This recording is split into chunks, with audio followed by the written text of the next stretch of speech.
Let's talk about turmeric leaves today, shall we? Not turmeric, not ground turmeric, but the leaves.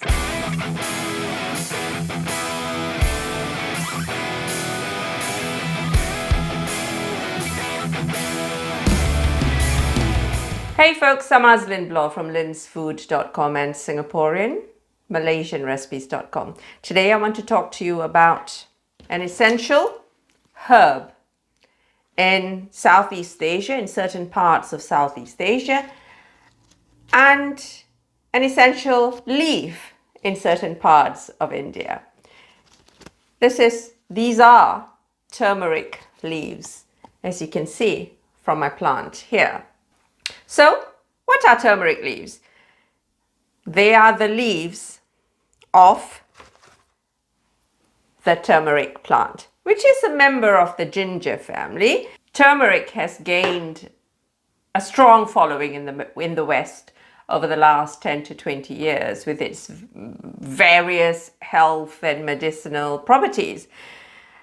But those of us in Asia have been using it for much longer than that.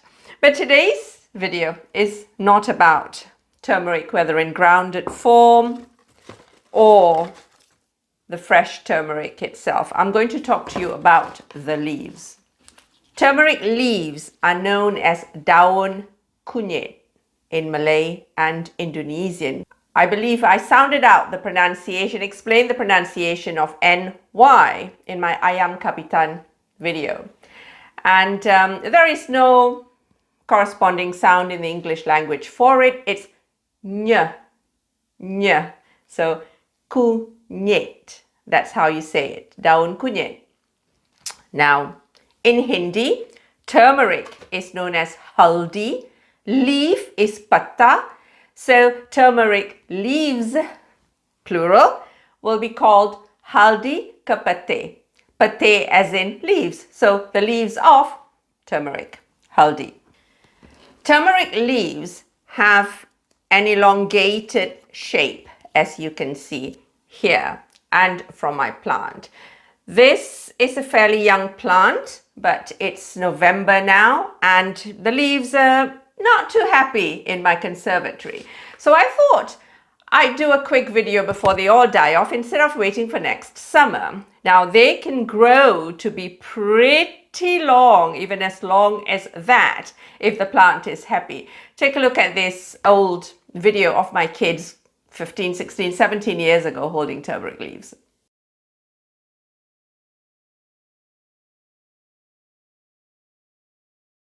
And this is my plant from last summer or the summer before that I posted on Instagram.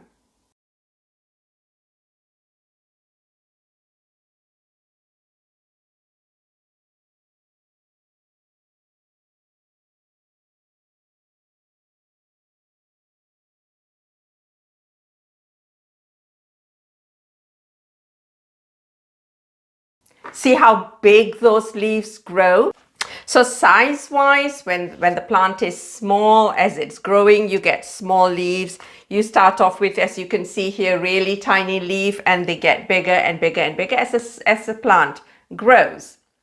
The leaves shoot out from the rhizome in almost alternate positions. So Daun Kunyit are highly aromatic with spicy, gingery and citrusy notes with a hint of lemongrass perhaps. You can eat them raw, so you could snip them really thinly and add them to salads, and they have those properties I mentioned: citrusy, spicy, zingy, grassy, with perhaps just a hint of bitter as you are chewing the leaves. How do we use turmeric leaves? It is a crucial ingredient in a Singaporean and Malaysian beef rendang. So you want to cook an authentic Singaporean Malaysian beef rendang, you need to grow your own turmeric leaves if you can't get hold of them wherever you may be in the world.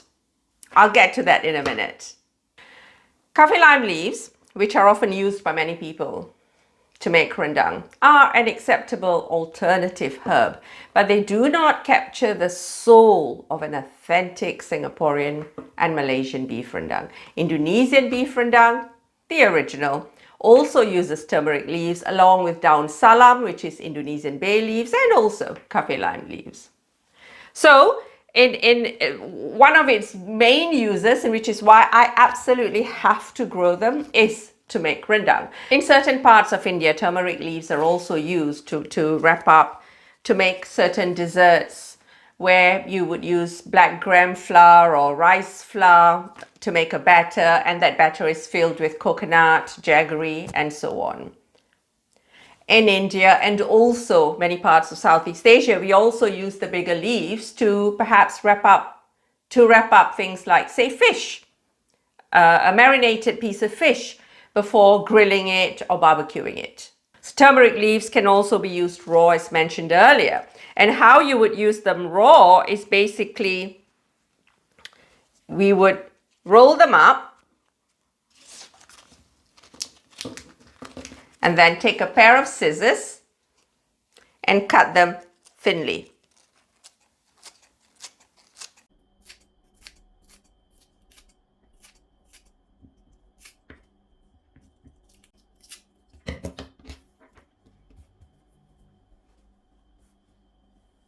Sliced thinly like this. They can be added to salads, for example, nasi ulam, a Malaysian herb salad rice dish that I contributed not too long ago to a United Nations cookbook. You can get the recipe there, and I'll give you the link to buy the book in the description. This is also how we would add them to curries, to rendang, or perhaps you want to stir them through rice, through couscous. Fairly limitless. To get its full aroma, you do want to cut them, so don't drop them whole into a dish. And finally, how do you grow turmeric leaves? Super easy. You want to get hold of fresh turmeric rhizome. So these guys have been sitting in my kitchen for, I don't know, a month or two. And you can see that they're already sprouting little shoots left to their own devices in the kitchen, just like my ginger is doing. So all you do is get some compost, just multi-purpose compost. Get a fairly large pot because turmeric rhizomes want space, a lot of space. They will start sending up shoots, that they will start sending up roots. So you want to give them a lot of space. Once your rhizome is settled, it's going to start sending out tiny leaves if you didn't start one that was already sprouting. You want to plant your bulb 2/3 in, 1/3 out. So the top third of your turmeric wants to be exposed to air.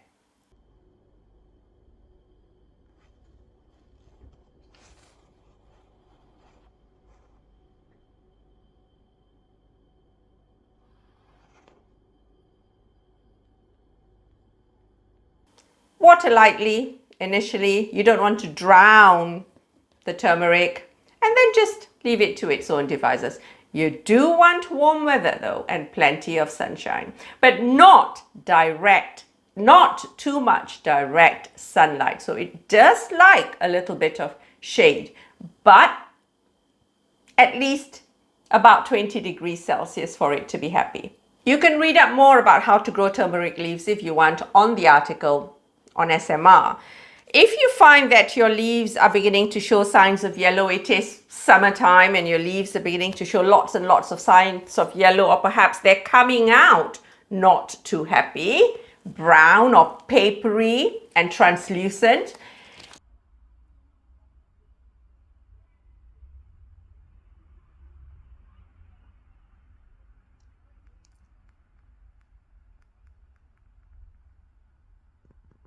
give it a nitrogen heavy feed. Tomato plant food is nitrogen heavy, but I actually have specifically something called nitrogen feed that I feed all my herbs if they're showing signs of distress. So how do you store turmeric leaves?